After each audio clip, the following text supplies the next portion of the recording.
Well, this is an unusual book launch because we are launching not just one book, but two, and in fact there's even a third book down there. I think somebody's going to explain a bit more about the various books in a minute, but as I understand it, they're a series of books looking at Shinto. And so we have three Shinto experts here this evening, and I'll keep my introduction very short. But first of all, Mark Teeuwen is Professor of Japanese at the University of Oslo. Secondly, they're in the wrong order. Well, I think the second speaker is going to be John Breen, who's on the opposite end, and he's Professor at Nichibunken in Kyoto, in Japan. And our third speaker is Aike Rots in the middle, and he's an Associate Professor in Contemporary Japanese Studies, also at Oslo University.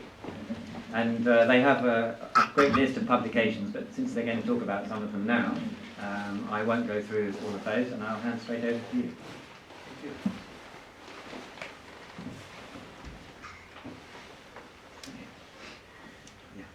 Thank you. So, my name is Mark Teeuwen from Oslo University, and I'm going to talk about the first book. So we are three people. We can't spread out the books evenly. So the first book will get two speakers, maybe not quite. But these books are all part of a new series that has been set up by Bloomsbury, and there are actually 4 books out already, and the 5th one is only out on this slide.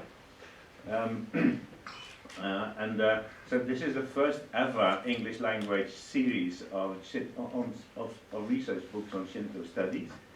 So I'm very excited about this, and it started off with a bang with a book by Alan Grappard, and then there was a book about Izumo, and then there was our book about Ise, and then there was Aike's book.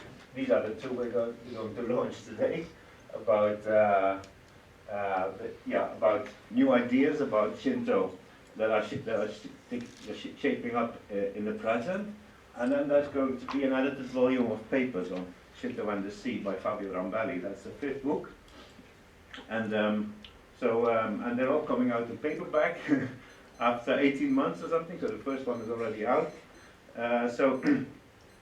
This is a very exciting development for us who are in this little niche of Shinto studies, that now we actually have a series. Yeah, and I think they look very nice, and so I'm very happy with it.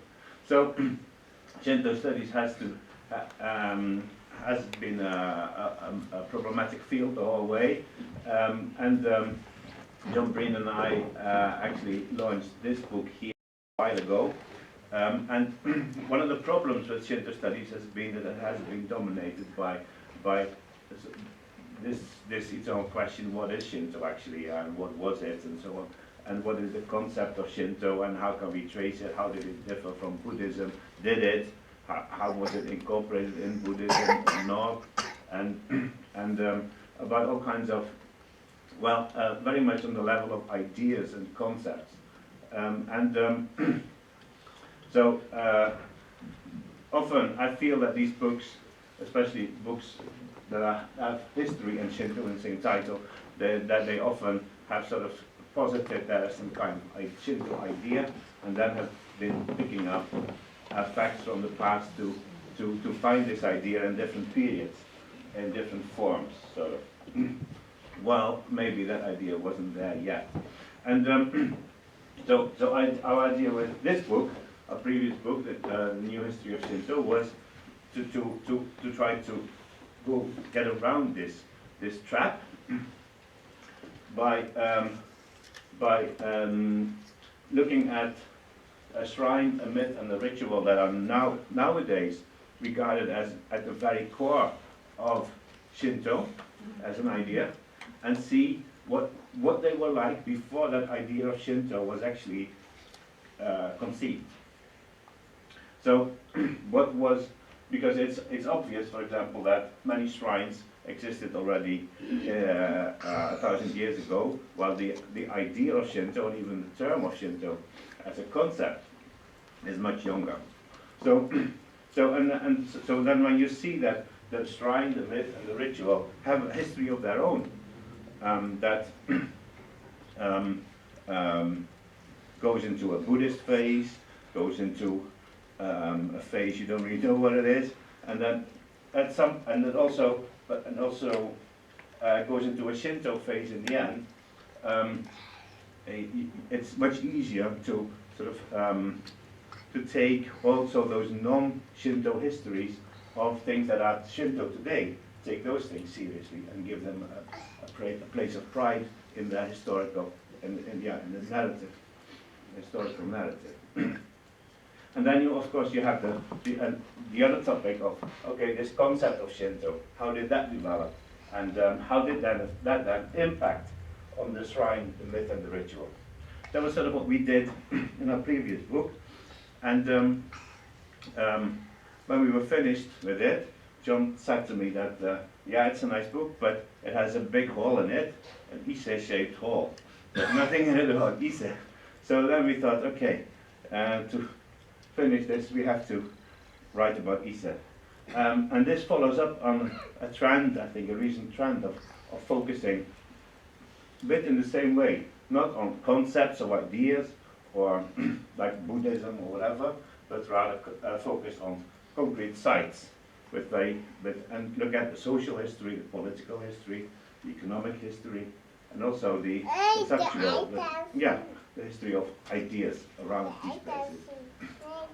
So we're sort of following up on books like these. And also Alain Grappa's book in the series is very much like this. So, yeah, writing about Ise, so we try to move along one step in the history of research, so to say. So the old books are all about Ise being, or the modern books are still like that actually, Ise being this unchanging entity that has been the same since time immemorial. And this is the amic understanding of what Ise is about. Ise has never changed at all. And then you have people that say, well, yeah, maybe it still looks like in the old days, but significations or the meanings imposed on Ise have changed, at least, even though it still looks the same. We try to go one step further and we see, we are saying Ise has been changing radically at many points in history. And we want to zoom in on those points of history. And what is special about those points is that different people take charge of Ise. And they redevelop Ise. One model of running Ise is going bankrupt because these agents don't get the funding, right?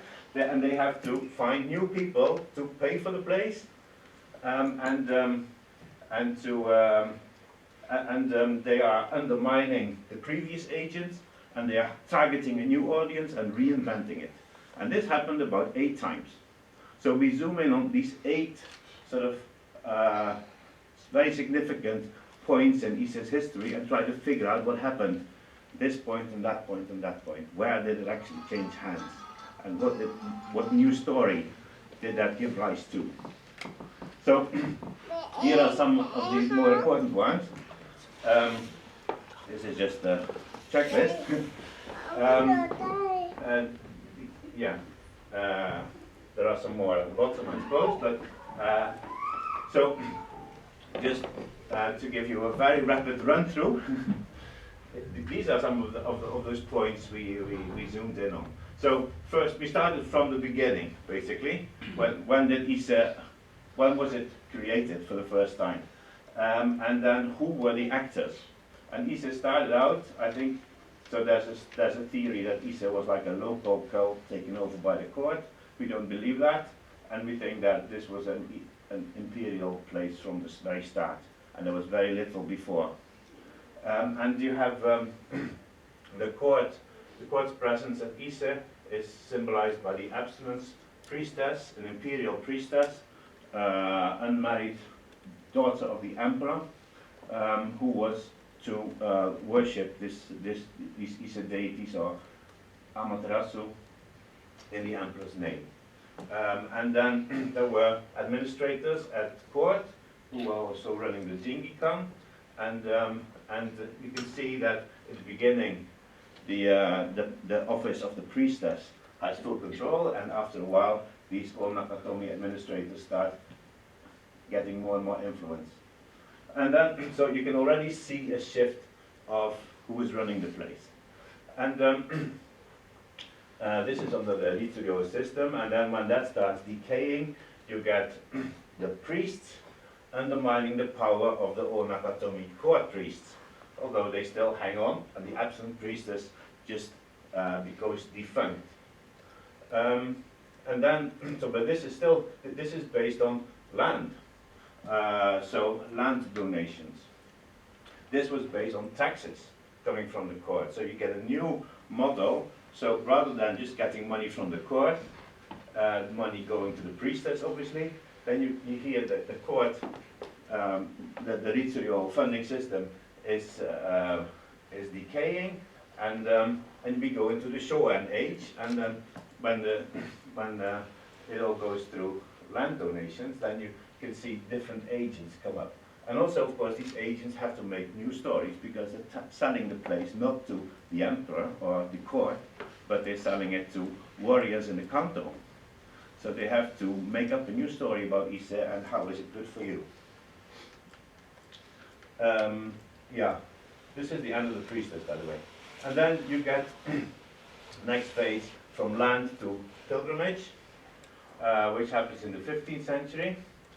And you can see there that the priests who develop all kinds of interesting ideas, texts and land and networks in this period, they lose control. And they are replaced by these so-called oshi, which are basically pilgrimage entrepreneurs. And I'll say more about that later, and also by temples, actually.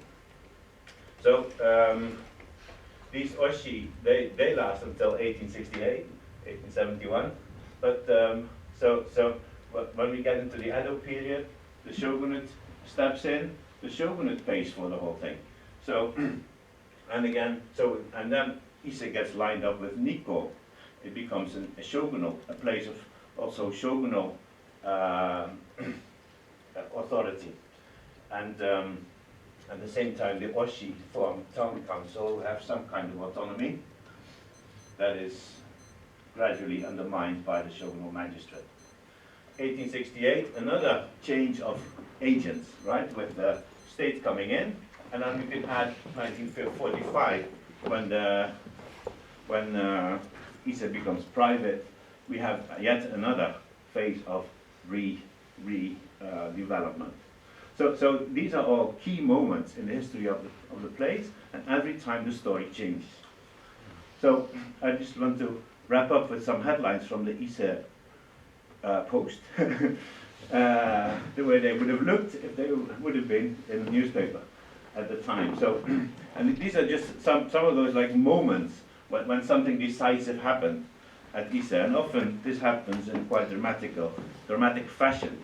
We try to find these moments when you can see okay, this set of agents is losing it, and somebody else is stepping in, and they will hang on for a while more, but actually the tide has already turned. So, for example, 1031, abstinence priestess possessed at Ise Shrine, and the abstinence priest, this happened during the Tsukinami ritual, one of the 4 annual grand rituals where the abstinence priestess goes to the shrine and presents offerings. And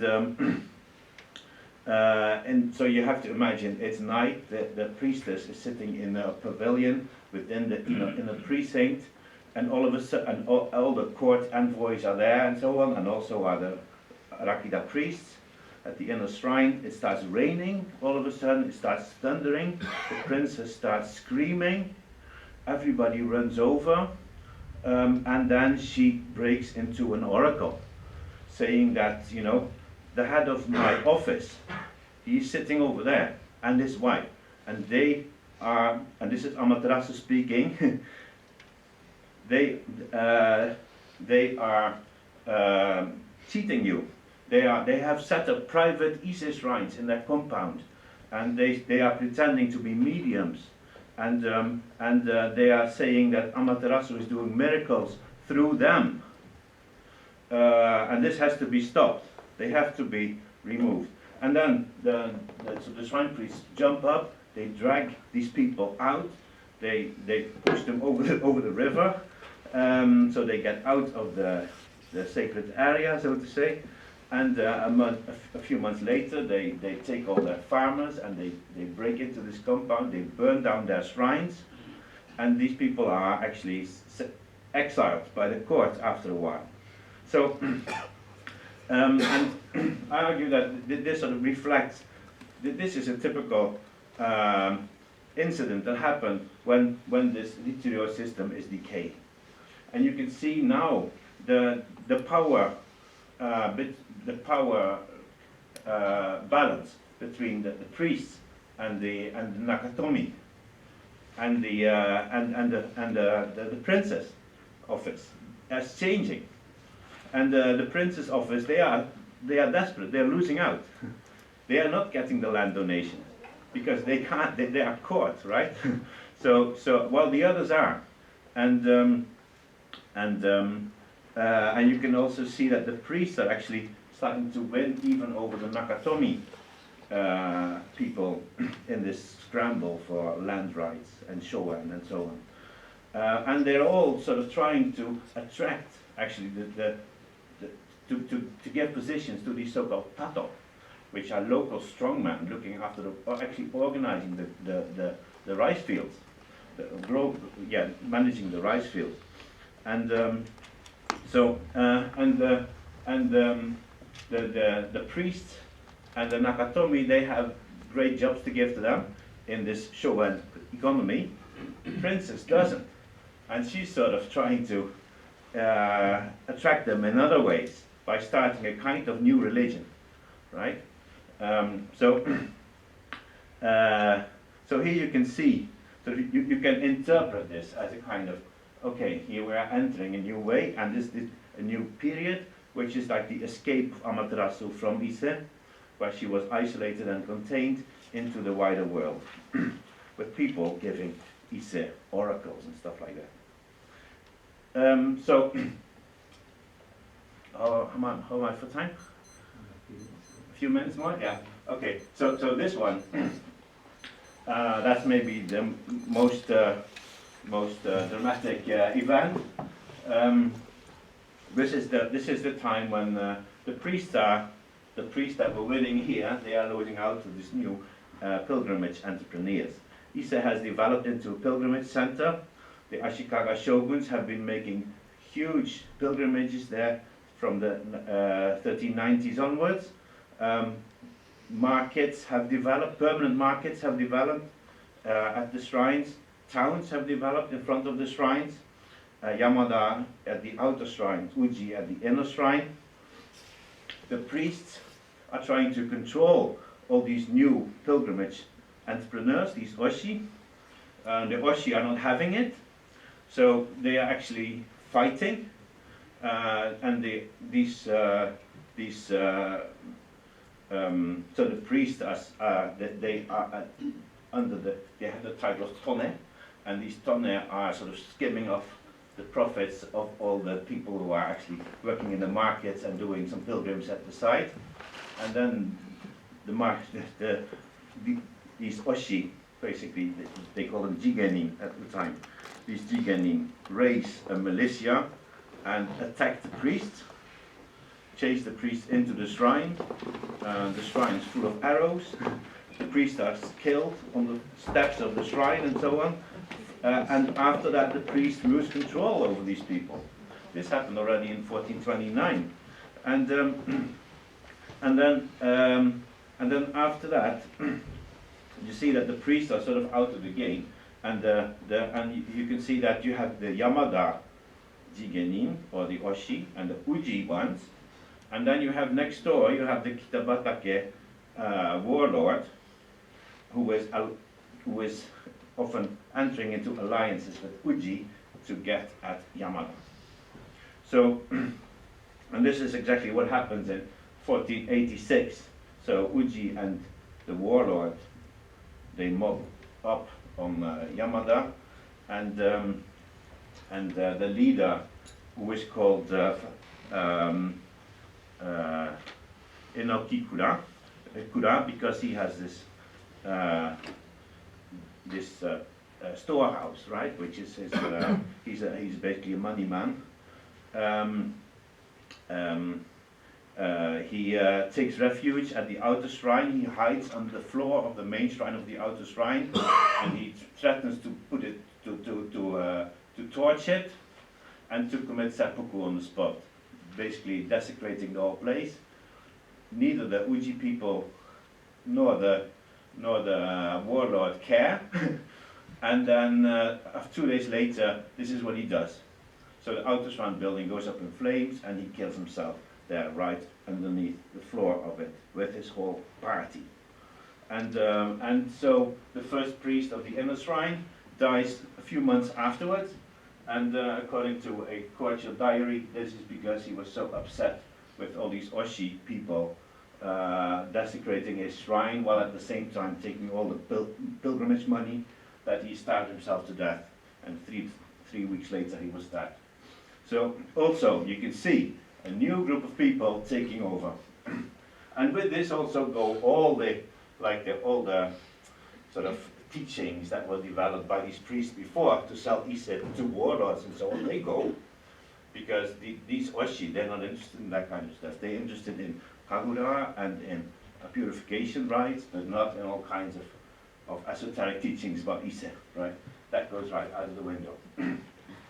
So I don't know, so I should wrap up, right? So 1945, you can imagine something happened also. I stole that from John anyway, so I'll leave it there and give the floor to John.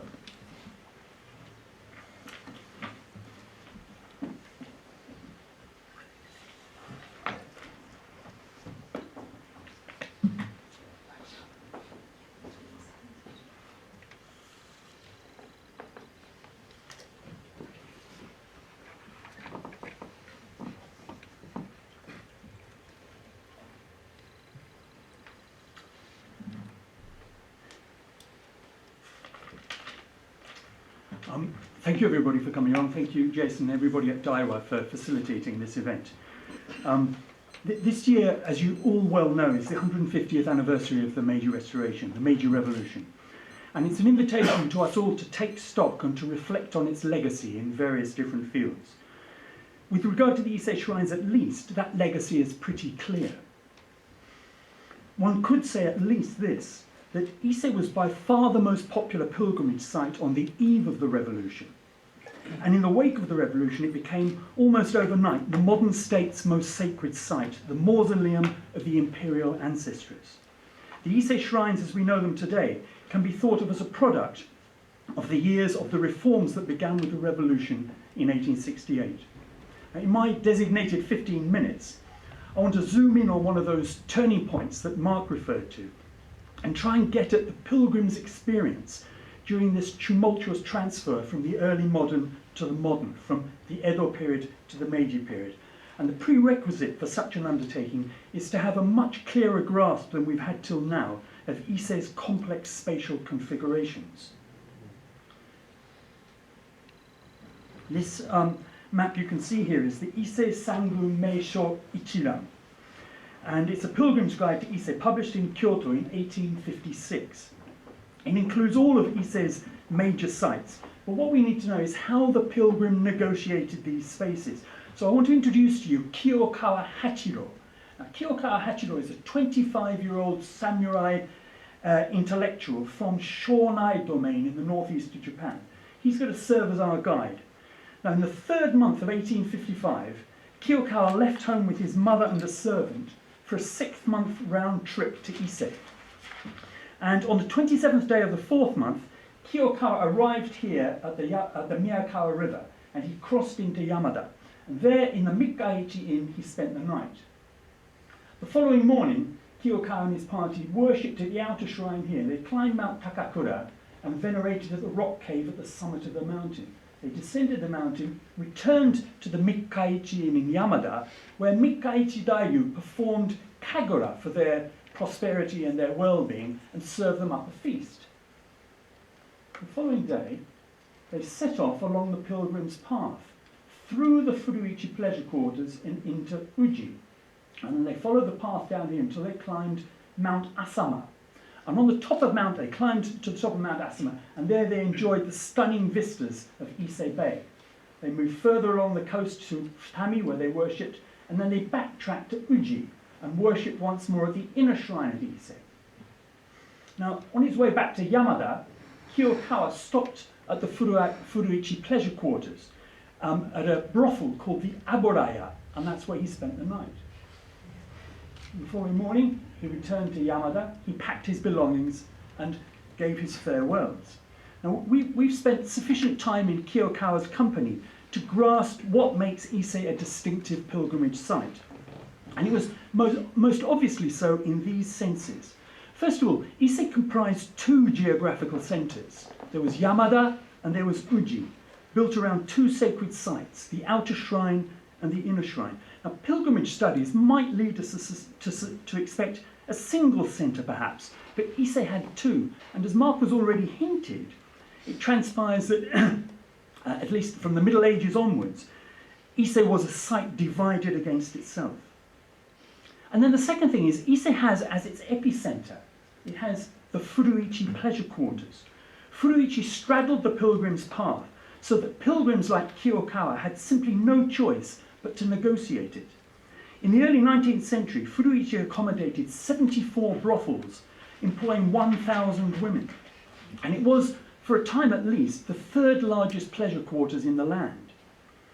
Now, what I want to do is to try and historicise this spatial mosaic, the better to locate it in the Ise pilgrimage experience. Late in the Meiji period, outer shrine priest Matsuki Tokihiko compiled an oral history of Ise, and in his chapter Furuichi Pleasure Quarters, he offered a striking reflection on Furuichi's importance to early modern pilgrims. And this is what he said: all pilgrims associated Ise with Furuichi. Pilgrims never came to Ise to offer thanks to the kami or recite prayers for family well-being. Their sole purpose was to buy a night of pleasure in an Ise brothel. Now, Matsuki invites us to look at Ise pilgrimage, early modern Ise pilgrimage, as sex tourism, and we should not dismiss his invitation lightly. Pilgrim's Diaries suggests that sex was indeed a prime purpose, and Matsuki's claim also invites critical attention to the gendered nature of Ise pilgrimage. It was predominantly a male undertaking. Anyway, we know that it was around 1800 that approximately 1,000 women were working there in Furuichi. And this was the time when popular culture picked up on Furuichi like never before. In 1796, the Aboraya brothel was the scene of a mass murder, which the playwright Chikamatsu Tokuzo promptly turned into a hit kabuki play. It's called Ise Ondo Koi no Netaba, and this is a scene from it. Akisato Rito published his best-selling guidebook, Ise Sangu Meisho Zue, in the following year, which also featured Furuichi prominently. You can see a scene from it here. And the protagonists of Tokaido Chu Hisakurige, which was Jippensha Ikku's sensational best-selling novel of 1806, also spend quality time in Furuichi. And here you can see them convorting in one of Ise's brothels. But know that Furuichi always offered more than sex. There were 3 kabuki theatres, there were joruri puppet plays, and there were magic shows too. If we now turn to the place of the sacred as opposed to the secular in Ise, it's obviously the outer and the inner shrines that demand our attention. The outer shrine here in Yamada and the inner shrine over here in Uji, about 5.5 kilometres apart they were. We find that the two shrines existed in a state of almost unrelieved tension, and this was for 2 reasons above all. One of them concerned livelihoods, and the other one involved the very nature of the sacred in Ise. Let me explain. Ise priests were of 2 sorts. Some attended to the shrines themselves and performed the rites there, and others attended primarily to pilgrims. These latter were those to whom Mark referred as oshi. There were about 600 oshi families in Ise. Recall that our pilgrim, Kiyokawa, stayed at the Mikkaichi Inn. Well, the Mikkaichi were Ise Oshi attached to the outer shrine, and in fact, they were the greatest of all the Oshi. The Mikkaichi had a parish that extended from central Japan to northern Japan, and it comprised the staggering number of 354,000 households. Oshi met parishioners' spiritual needs, they arranged their pilgrimages, and they provided luxurious accommodation in Ise. The point is that parishioners were the source of Oshi livelihoods. The more parishioners, the greater the income. And Oshi went about appropriating each other's parishioners to enhance income flows. Herein lay a major cause of tension. But fueling the tensions between outer and inner shrines was a theological problem. It concerned the identity of the outer shrine kami, Toyo-uke. Outer shrine theory proposed this, that Toyo-uke is in truth a mystical manifestation of Kuni Tokotachi no Mikoto. Now, you all know that Kuni Tokotachi no Mikoto is the first of all the kami in the myth histories. And so he trumps the sun goddess venerated at the inner shrine. The outer shrine trumps the inner shrine. At the end of the 18th century, the great scholar Motori Norinaga struck back at outer shrine theory, arguing the absurdity of equating Toyo-uke with cosmogony. Of course, outer shrine priests pushed back against Norinaga, since his arguments diminished the outer shrine. This conflict clearly impacted to some degree on pilgrims' experiences at Ise. For one thing, we know that Kuni Tokotachi no Mikoto retained a place in popular imaginings of Ise right till the end of the Edo period. We also know that the outer shrine, partly perhaps because of the Kuni Tokotachi connection, occupied a more prominent position in pilgrims' imagination than the inner shrine did. And this point is made with graphic force in this image by Ando Hiroshige from 1856. This is the Ise Sangu Ryakuzu. And what dominates this picture is the outer shrine. These are the outer shrine pilgrims, the outer shrine buildings, and the outer shrine priests. This is the inner shrine here, reduced to a label in the background. In the Edo period, pilgrim numbers may have reached 400,000 a year. Pilgrims were overwhelmingly men, and these men were members of Ise's countless pious associations.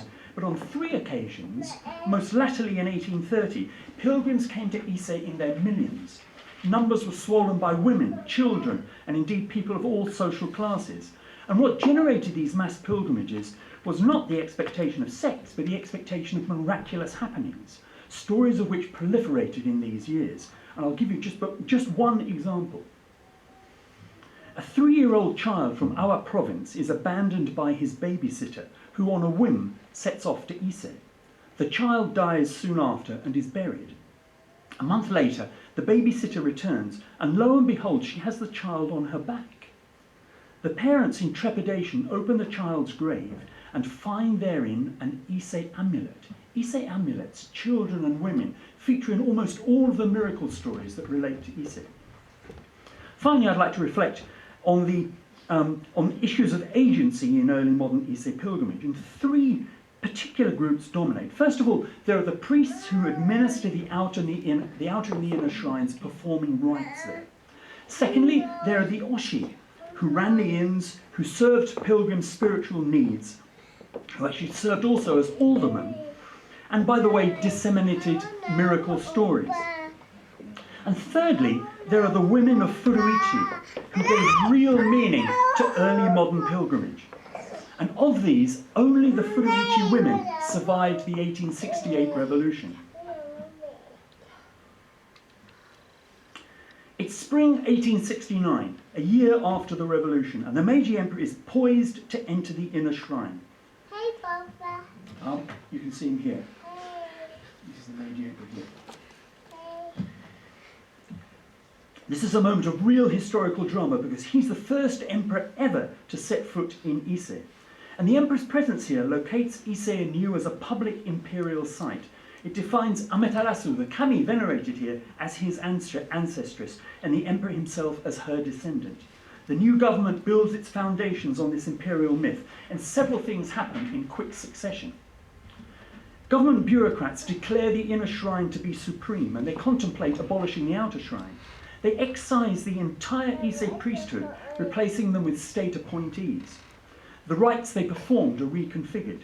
The The 600 Oshi priests and their nationwide network of parishioner pilgrims are no more. Pilgrim numbers plummet. Yamada, Furuichi and Uji all struggle. The government sanctions a devastating purge of Buddhism, removing from Ise 183 temples almost overnight. These reforms were fashioned by ideologues seconded to Ise, and none of them were more important than this man, former inner shrine priest Urata Nagatami. But they did other things too, like, for example, they throw up a new head-high four-fold fence around the outer and the inner shrine. Pilgrims used to be able to get this, but with this new four-fold fence, you can see that they're kept at a distance. The aim is to prompt in pilgrims a new measure of awe for a site increasingly referred to by bureaucrats as the emperor's ancestral mausoleum. The reforms imposed on Ise from above were complemented by industry initiated from below. The single most important figure here is this man, Otto Saburo. He was a man of extraordinary energy and vision, but he was also the manager of the Bizenya, Furuichi's most flourishing brothel. In 1886, Otto founded a charitable organisation called the Sacred Garden Society, and his purpose, well, it was to effect a physical transformation on Ise, leading to the return of the pilgrim. He raised funds in Tokyo and elsewhere, gaining the support of the government and then the imperial family. The Sacred Garden Society, which he founded, finally disbanded in 1911 after 25 years of activity, but it left a lasting legacy. And the legacy is easiest to grasp visually. The print that I'm about to show you was produced for pilgrims in 1911, the year in which the Sacred Garden Society disbanded. It will serve our purpose. The poster is framed by the outer shrine to the right, I beg your pardon, the inner shrine on the right-hand side, and the outer shrine on the left-hand side. But I think what draws in the gaze of the person who looks at this picture is the centre ground here. And this area here, this is Katayama. Now, Katayama was a mountain, a low mountain, a hill, equidistant between Yamada, where the outer shrine is, and Uji, where the inner shrine is. And the Sacred Garden Society bought up a swathe of land on the mountain, and they developed it, and they turned it into this remarkable site. And what you can see here is the Chokokan, which is Japan's first ever history museum. It's made out of stone, and it has a garden in front of it, which is inspired by Versailles. And this building here, this is the Norgyokan, and this is Japan's first ever municipal natural history museum. It's made out of wood, and its design was inspired by the Byodo-in temple in Kyoto. I think what this poster does rather well is to illustrate the centrality of Katayama to modern Ise. And it's a centrality that owes much to the construction of a new road that links Katayama to Yamada in the north, and to Uji in the south. Now, one outcome of the road's construction should be immediately obvious, and it certainly demands comment. And it is that the emperor and other pilgrims like Kiyokawa no longer need to travel the steep, narrow path, the pilgrim's path, from Yamada via the pleasure quarters to Uji. This new road, the Miyuki-doro as it's known, is effectively a Furuichi bypass.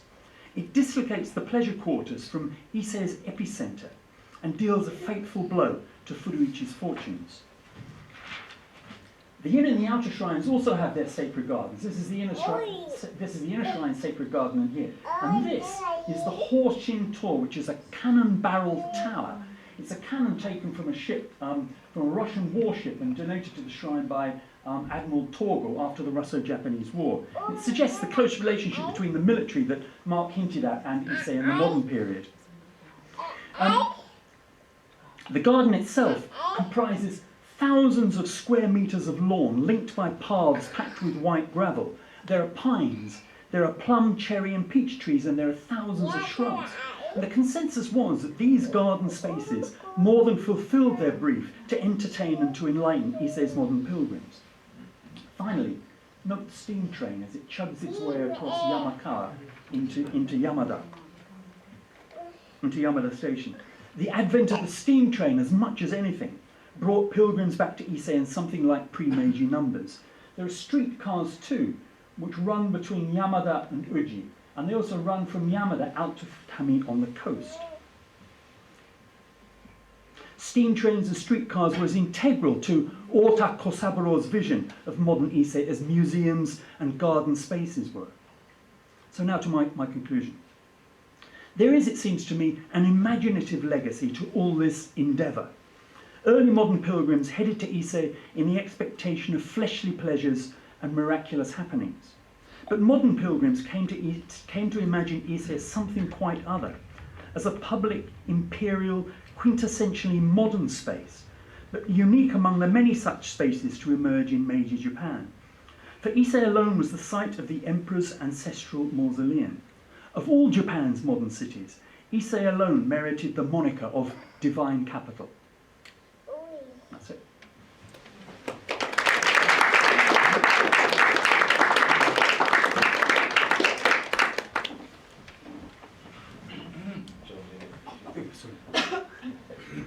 Let's see.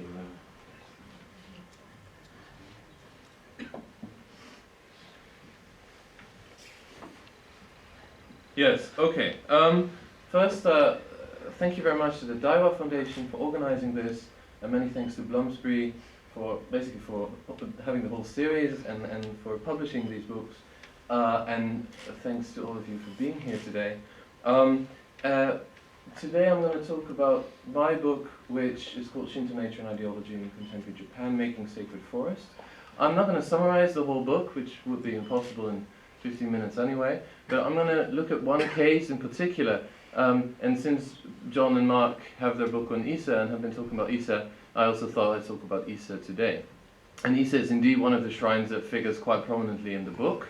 It's not a case study of one shrine in particular, it's a study of recent developments within Shinto. Ise is quite central to this.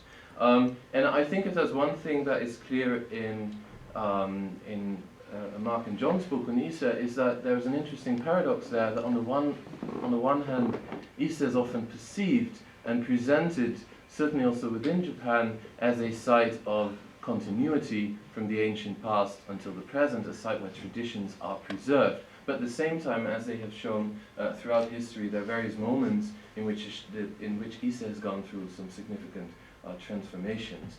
And in my book, I look at one very recent transformation, which is the reconceptualization of Ise as a site of ancient natural beauty, and not only natural beauty, a site of human nature equilibrium, a site of natural ecological balance.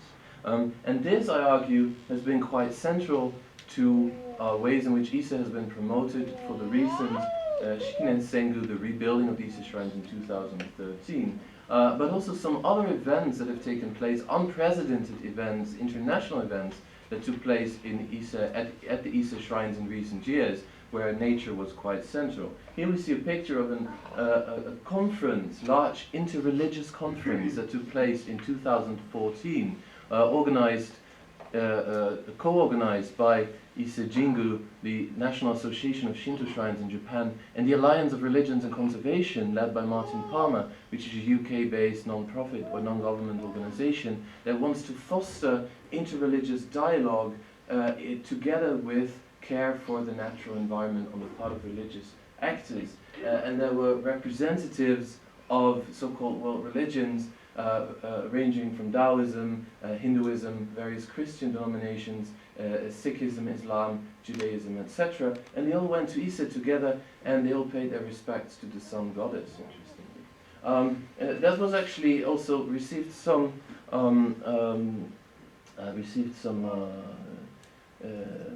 was covered in English newspapers, in The Independent.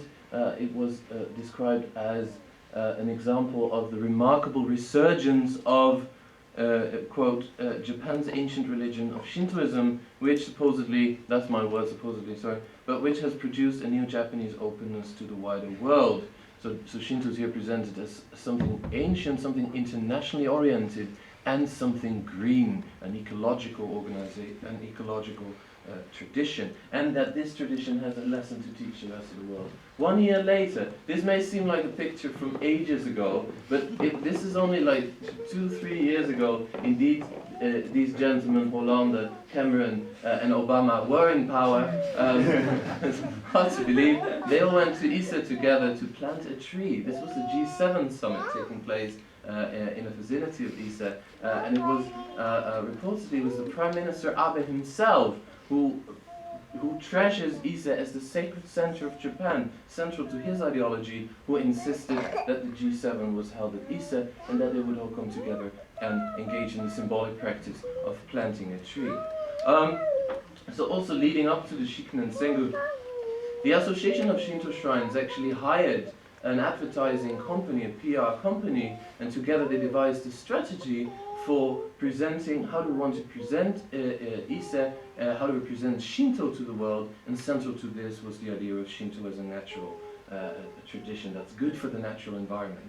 So then you have this practice of rebuilding the shrines of Ise once every 20 years, which you might argue is a very wasteful thing to do because it requires enormous amounts of timber and other materials and lots of money as well. But then this is presented as a sustainable tradition and even as a type of recycling avant la lettre.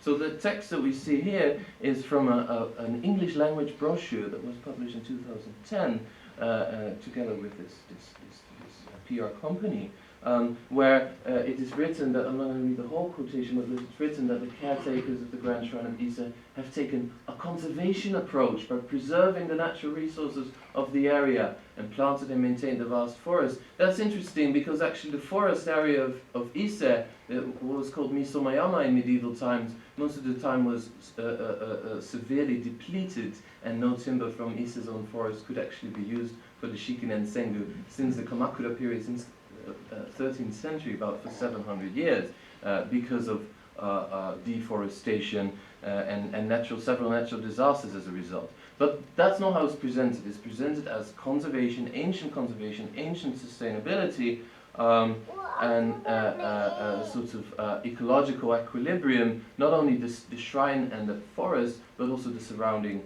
rice paddies and sea. And then the story is that because some of the wood after the Sengu, some of the old wood, is reused, is sent to other shrines in other parts of the country, for example, that this is a type of recycling, that this is a type of ancient sustainability.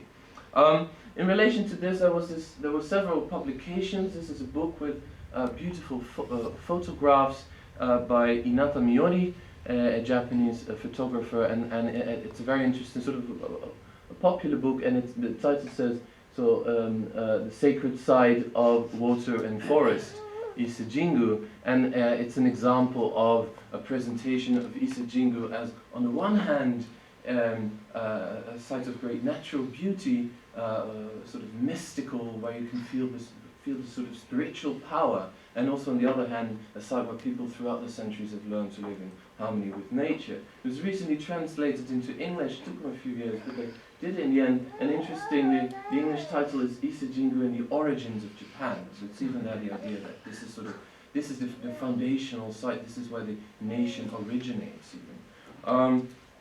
Beautiful pictures, by the way. So a number of documentaries that came out around the same time. An NHK wildlife documentary where they went into the forest of Ise and filmed many of the animals and birds living there. And indeed, it appears from this documentary that the forest of Ise does have quite impressive species diversity, including some rare species, but it also gives the image of a site of great natural beauty. And what it doesn't tell you is that these forests in their current shape were actually planted in the Taisho period, in the 1920s, based on state-of-the-art German forestry techniques at the time. So there's nothing traditional Japanese about the forest in their current shape. Another documentary that came out actually after the same in 2014, where many important architects, ecologists, artists and so on are interviewed about their personal relation to the forest, and I thought I'd just show you a clip, just so you get an idea, because of the trailer of this film. If we can find it. Yeah. So you get an idea of the kind of symbolism and the kind of the centrality of the forest, not only as a site, as a place where timber is produced, but also very much as a spiritual site that's central to what it means, what Ise means, but also even to the Japanese nation. The idea that the forest is central to Japanese civilization, as one nationalistic philosopher has called it. So this is amazing.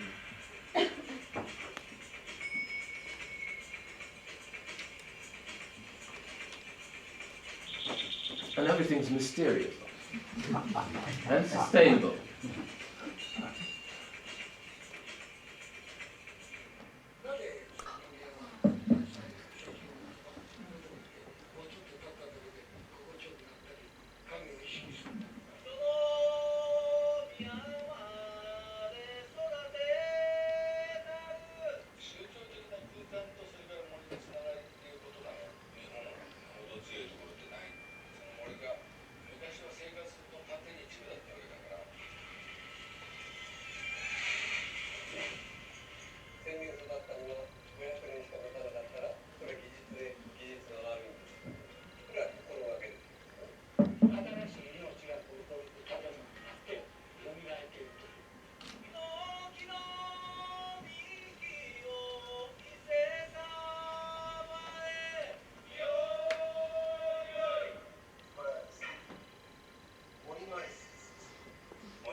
So somehow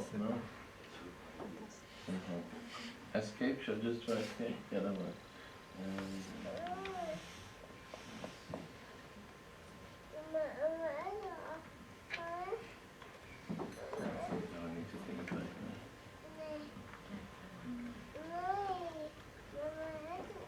Yeah, I think this shows very nicely the centrality of the forest, also in a type of romantic nostalgia for an imagined traditional Japan where people lived in harmony with the forest, in harmony with nature. And that's the kind of discourse that I analyze in my book, and that in the case of Ise's very clearly. So I mentioned that the forest, and in fact Ise does have a fairly large forest which is called Kyukirin, at least it's a modern term, and part of that forest, I mentioned this was designed in the Taisho period in the early 20th century, and 2013 was in fact the first year since the Kamakura period, so since medieval times, where timber from Ise's own production forest, these are hinoki, cypress trees mostly, but also some sugi, some cedar, where timber from Ise's own forest was used for the Shikinen Sengo, only about 20% of the total, but still. You see, it's not a very clear map, but Ise has about 50 square kilometers of forest. There's small areas which are called the divine forest, or divine area, around the inner shrine and the outer shrine, that the trees are not to be touched. Then about 1/5 of the Kyukirin is also set apart as natural forest. So those areas of forest where no production, they're actually mixed forest, not used for production. And then you have the areas that are used for production. And what's so interesting about this is that you have a fairly so modern forest that acquires completely new significance in the context of the proliferation of what I call the Shinto environmentalist paradigm. So the idea that Shinto is an ancient tradition of nature worship. Another example, this was a new museum that was opened in 2012, so right before the Sengu, so the Sengu-kan, right, the museum, and which had exhibitions on different crafts, on different local ritual traditions, but also very, very present there were pictures of the natural environment and of agriculture, of farming and so on.